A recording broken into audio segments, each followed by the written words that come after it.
Welcome back to the Evolution of Success podcast, and today's guest, we're very excited, is Jack Canfield. Jack wrote Chicken Soup for the Soul, and he also starred in The Secret and in The Evolution of Success. Thank you so much, Jack, for coming on today. Oh, my pleasure, Matthew. Thank you for inviting me. So, at the current climate of the world, of everything that's going on, it's pretty crazy, and we've started this podcast and we've been running them every day just to help people that are possibly sitting in fear or possibly just find themselves in a situation that they're a bit lost and a bit frightened right now. So how have you been dealing with self-isolation and lockdown personally?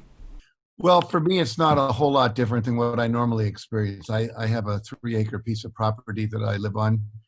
And I have an office on that property. And if I'm not on the road, I'm usually in my office or in my house.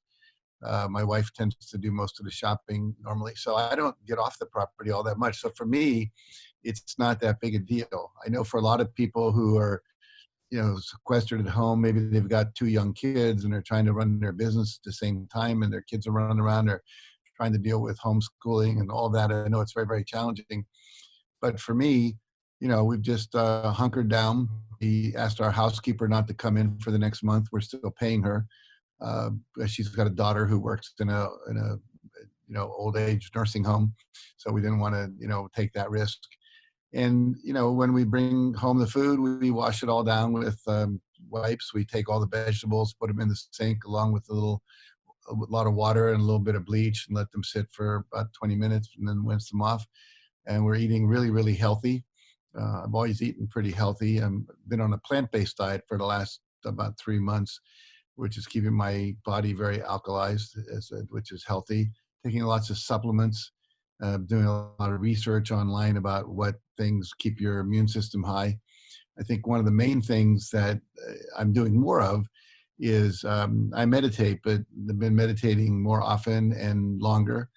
And we know that when we keep our vibration high, when we're not in worry, we're not in fear, our immune system works a lot better. I just heard, I've got his name right now, but he's an evolutionary biologist who wrote The Biology of Belief, whose name escapes me at the moment.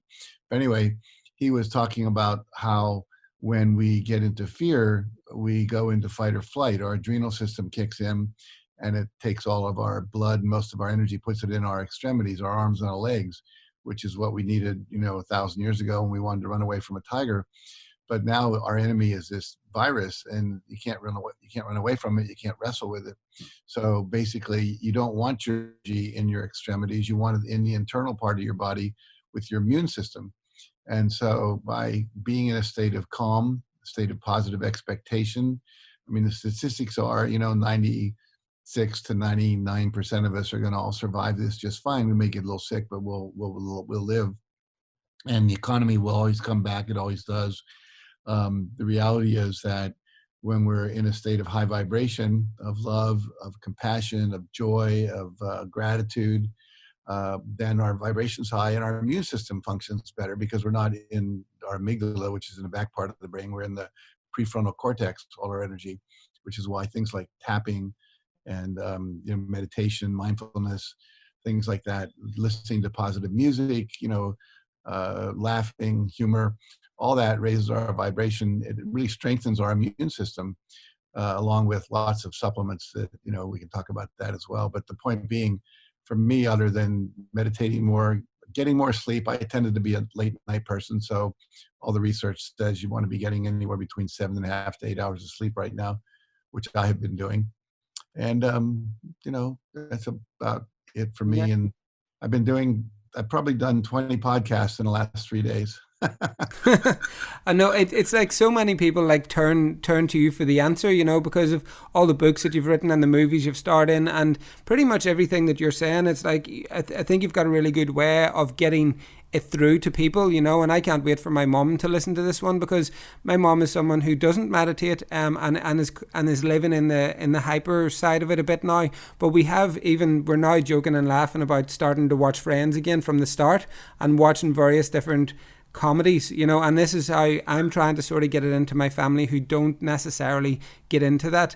If you were to give a tip today for someone who isn't as well educated in this space as you and doesn't practice meditation like myself, or What is a tip to get them into it? Well, one thing I would say is that everybody breathes. And so, what we can do is we can begin to do a very simple exercise. Uh, you simply close your eyes and you inhale to the count of six. So it's a slow one, two, three, four, five, six. Then you exhale to the count of six. One, two, three, four, five, six. And you want to do this for several minutes, just slowly inhaling. Whenever someone's upset, we say, hey, man, slow down, take a breath. And really, it's in the language, because taking a long, slow breath actually calms us down. And if you add to that a visualization where you imagine breathing in through your heart. So normally you are breathing, we're either inhaling through our nose or our mouth. But if you inhale, I mean, obviously you're still going to do that, but you imagine the air coming in through your chest into your heart. So you locate your heart in your body and you imagine the air coming into your heart and coming out through your heart. That actually activates the heart center, helps balance out the brain with the heart. The heart is always wiser and smarter than the brain.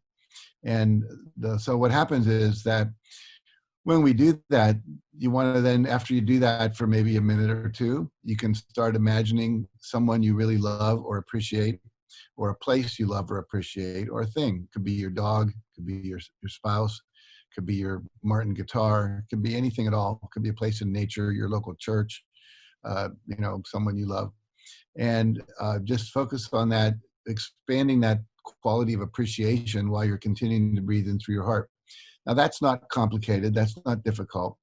And what that does, it's a technique that was developed at a place called the Heart Math Institute, where they've discovered that literally it's measurable, it's scientific, it's peer reviewed, it's written up in journal articles. This puts you into a state of what they call coherence, where your mind and your heart are working together. Because normally, when you go into fear, your energy in your brain is in what's called the amygdala. It's about halfway back between the front and back of your brain. And the amygdala throws you into fight or flight. And that then your immune system becomes less valuable and you're just basically freaked out. So when you start to do this breathing technique, what happens is it brings your energy into your prefrontal cortex of your brain, which is where rational thinking occurs and where creativity occurs. And so many people right now need to be creative, especially people like you and I, and people that are internet marketers and people that are speakers and coaches and running seminars and so forth. We can still do creative things by, doing things online with Zoom calls and so forth. I've run 2 trainings with people on Zoom. I've given speeches that I was supposed to show up at. We managed to get a whole church with about 289 people all on a Zoom call. And so I didn't lose my $30,000 speaking fee, which I would normally get if I had flown to Florida. And so I think we're going to see a lot of shifting taking place in this whole arena of personal and social, growth. But the main idea, to go back to the, what can your mother and people do? We all know how to breathe. So it's a matter of slowing the breathing down to a count of 6 in and out. Then if someone wants to go really big time, there's a guy named Dawson Church, and he has a website called EFT. It stands for Emotional Freedom Technique, but it's just EFT Universe. And you can go there, and he teaches something called the Echo Meditation, where he combines EFT tapping with this heart math breathing we just did, along with a few other little techniques that are really powerful. It's a 20-minute meditation. And they've actually done this, which has also been peer-reviewed, journal article written up with research, that if you do this echo meditation, it's about 20 minutes, and you're just guided through it. You don't have to think about anything. You just close your eyes, and they guide you through it. And it's on his website under the meditation tab. And they now know from the research that 20 minutes of this 7 days in a row increases your immunofactors in your saliva by 113%. So that's doubling the immune capacity of your saliva. And this coronavirus comes in through your nose or your mouth. You can touch something, but you still have to get it into your nose or your mouth because it has to get into the lungs.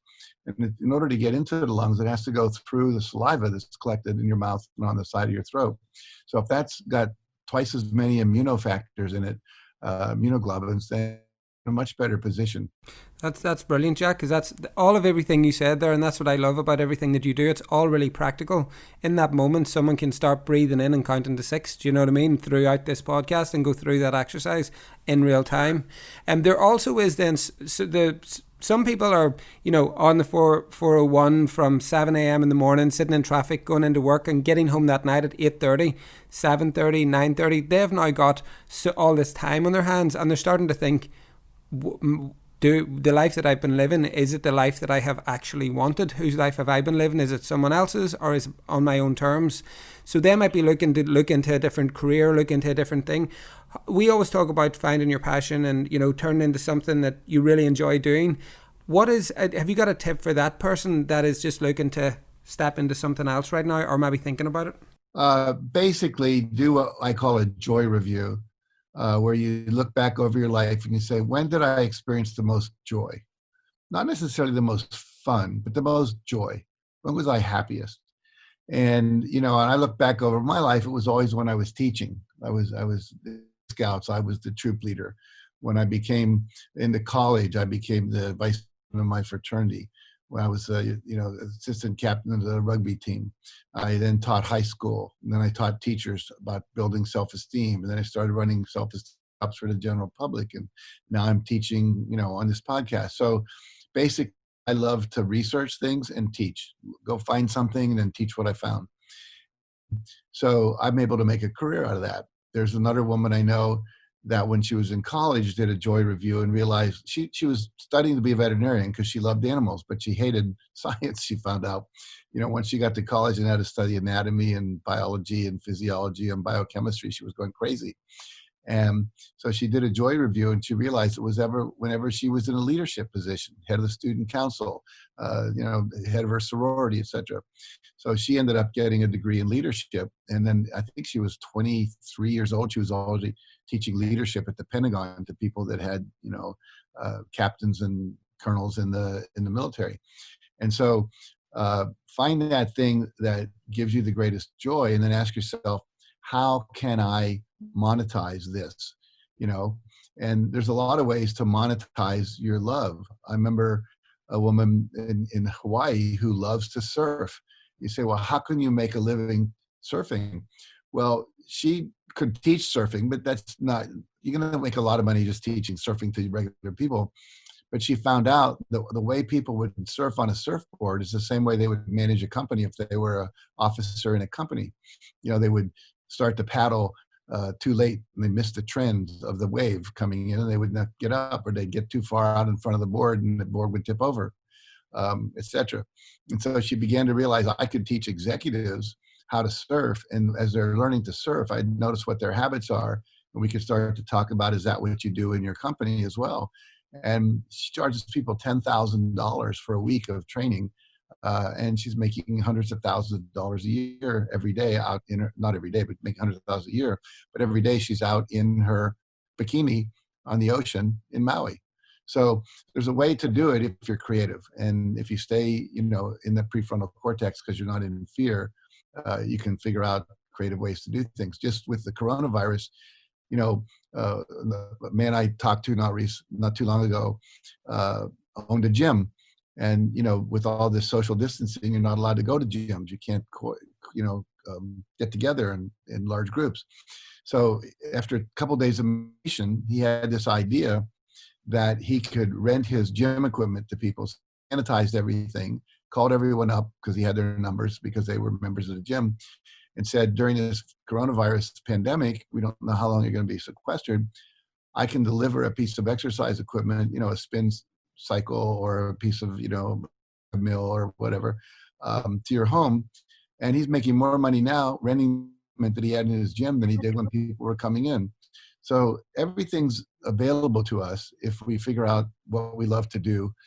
And I think you're right. A lot of people are saying, I've not been living the life I wanted. We're in what I call a global timeout. When I was a kid and I got in trouble, my parents would say, go to your room. You get a timeout. You think about what you did. Well, we've all got to be in our room right now thinking about what we've been doing. And we've been polluting the environment. We've been all working way too hard. We're not spending enough time with our family. We're not getting enough sleep. We're not eating the right food. We're not exercising enough. we're, chasing the almighty dollar to the point that we're missing out on life and in the process polluting the planet to where we could eventually extinct ourselves. Where if you listen to the evolutionary biologists, we're in the middle of what they call the sixth mass extinction. And, all these species that are dying out, we're killing off the rainforests, which are our oxygen sources, the ocean as well, our food sources. So, and we're poisoning our food with too many fertilizers. I could go on and on, all this. But the point being, we have a chance now to think about this and do a reboot. And I think it'll start on the personal level and then kind of work its way up to the macro level. I know I totally agree with everything, and I'm all that stuff that you're saying about the globe. But we've been researching it, and we've been looking at this for a long time as well. But throughout the week, whenever we've been speaking to everybody about, we talked a lot about gratitude, right? And everybody feeling grateful, and it got displayed to me in a way that it came out of the blue today. So a girl who works with us on the team very closely on the phone every day, like a valued member of the team, her grandmother actually passed away through COVID-19 last night. And we ended up talking on the phone this morning first thing, and we were chatting, and her sister is a nurse and was working on the COVID ward, so was able to go to her grandmother and be with her. And a lot of people aren't getting the opportunity for their loved ones to be with somebody if they pass away. And she said this morning, going through this, not knowing what's going to happen with the funeral, not knowing what's going to happen with everything that normally comes with a wake and a funeral, she said, I'm just so grateful right now that my sister was able to go in to Granny. And I was thinking, this is at 7 a.m. this morning, and I was on the call thinking how she can find gratitude in this darkest time that she's going through right now, being firsthand receiving this. And gratitude is something that I just feel pulls everything through or together. Yeah, no, gratitude. There was a mystic in Germany called Meister Eckhart, and he was I think he was like a monk or something like that. And he once said, if the only prayer you ever prayed was thank you, that would be enough. And the idea being that when we're in a state of gratitude, a lot of people say the state of gratitude is right next to love and appreciation, and gratitude are all pretty much the same. Because when you're in a state of gratitude, it brings on a quality of joy. The woman who wrote The Secret, Rhonda Byrne, when she wrote the book, I talked to her because I was in the movie which preceded the book. And she lived in Santa Barbara for a number of years, which is where I live. And she said to me, when I wrote that book, which she wrote very quickly, she said, every morning I would get up and I would meditate and I would start to think of everything I was grateful for. And I wouldn't start writing until I had a tear coming down my face, meaning that she got so into gratitude that she was overwhelmed with this grateful joy, poignancy of life. And she said, once I was in that state, the words just kind of channeled and flowed through me. And I think when we're in a state and we realize, as much as there are many things to be unhappy about, there are many, many, many, many more things to be grateful for. I mean, everyone listening to this right now is alive. Everyone listening to this has survived everything that ever happened to them. They probably have food in their refrigerator and in their pantry. They're able to breathe. They've got books to read, television shows to watch. They're on the internet right now, which means they have connectivity with the world. They can FaceTime their friends. So there's a lot to be grateful for. There's something that, Abraham through Esther Hicks teaches called a rampage of appreciation, where you just walk around your house or your room and you just notice everything you're grateful for. Well, I have 3,000 books in my library where I'm sitting right now, and I've read probably 2,000 of them. I read about a book a day. Until recently, I've been not reading so much. I've been just doing research online more. But each book, I'm grateful for the author that took maybe a year of their life to write that book. I'm grateful for the carpeting on my floor, so I have a more quieter space. I'm grateful for the glass wall I have. I can look out at the palm trees and the oak trees on my property. I'm grateful for this computer, for this microphone, for the water that's glass sitting next to me, for the vitamin C that's there that someone put into a, that I can take. And I could go on and on and on. The guy invented Scotch tape and Post-its and so forth. So when we take a moment to do that, it gets really, really, really exciting to realize so much that we have to be grateful for. Yeah, I think so, and I'm very grateful for you coming on today to share this, because I do think it really is something that that that everybody is just needs to do right now, and I think it's something that is helping people get through. I know you're a really busy man, Jack, and I know that you've got and more podcasts to do after this, and I really do want to thank you for coming on and chatting with us. Oh, you're very welcome. I just take 30 seconds to say I had a new book come out 2 days ago. It's called the Success Principles Workbook. And I know in England, I wrote a book over here called the Success Principles. In the UK, it was, and also through most of Europe, it's published as How to Get from Where You Are to Where You Want to Be. And we now have a workbook that people can work through. So as people are sheltering at home all around the world, I've been saying, this is a great time, whether it's my workbook or someone else's workbook, or you just listen to a lot of TED Talks or whatever it is. This is a time you can take a half hour to an hour a day that you're not commuting and actually work through the principles of success, so that when we come out the other side of this, you have taken yourself and developed some new skill sets in terms of managing your states, setting goals, achieving goals, having the belief system that you can do anything you want, etc. So I just wanted to let people know we actually sold out on Amazon.com here in America after 2 days. And congratulations. Thank you. I'm excited that people are responding to it in a good way. Yeah, no, the 64 Success Principles, as I told you when we met in Vegas, they changed my life, and even The Secret changed my life. There's so much of your work that I have been doing for many years. And, I have, a lot of people, I feel that I've went from pretty much on unemployment to running several companies in a very short space of time. And I put it down to all the work that you guys were teaching me at that time. And now I have the opportunity to share with my own platform. I'm very grateful for all of it.